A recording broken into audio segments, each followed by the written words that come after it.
Одобрен вопрос проведения открытого конкурса на установку памятника второму президенту Абхазии Сергею Багапш в городах Сухум и Очамчира. В столице на площади имени Багапш будет установлен его бюст. Комиссией также были рассмотрены проекты памятника для установки на могиле героя Абхазии Мушнихвардске в селе Лыхна, представленные в рамках объявленного ранее конкурса. Были представлены два проекта Руслана Габлия и Тамары Лагарба, а также проект народного художника России Щербакова. Оба проекта были очень тщательно рассмотрены комиссией.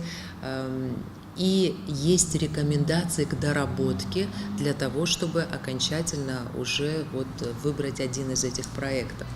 И также очень, на мой взгляд, правильное было замечание комиссии о том, что впредь на монументальную комиссию будут выноситься проекты, которые представлены в виде макетов. Государственная комиссия также одобрила проект памятника Фазилю Искандеру в Сухуме, разработанный скульптором Виталием Дженя. Ранее Государственная комиссия по увековечению памяти Искандера одобрила решение воздвигнуть памятник на набережной Махаджиров в Сухуме. Рассматривался вопрос памятника классика литературы нашего известного писателя Фазиля Абдуловича Искандера. Как вы знаете, в 2019 году исполняется 90 лет со дня рождения писателя.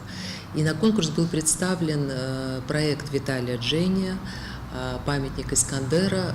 Предполагается его установить напротив гостиницы «Рица» в парковой зоне, которая предполагает такой интересный ландшафтно-архитектурный такой ансамбль, который позволит максимально, я бы сказала, сократить расстояние между его читателем, зрителем и самим писателем. Интересное решение такое памятника получилось, что любой желающий может подойти, присесть вместе с ним на эту скамейку. Комиссией также рассмотрено обращение исполкома Политсовета Коммунистической партии Абхазии об установлении в Сухуме памятника политическому деятелю Николаю Акиртава. Также в ходе совещания был одобрен проект мемориального сооружения скульптора Руслана Габлия, символизирующего начало Отечественной войны народа Абхазии. Памятник планируется установить в районе Красного моста в Сухуме. По предварительным данным, работы по установке мемориалов начнутся в 2019 году.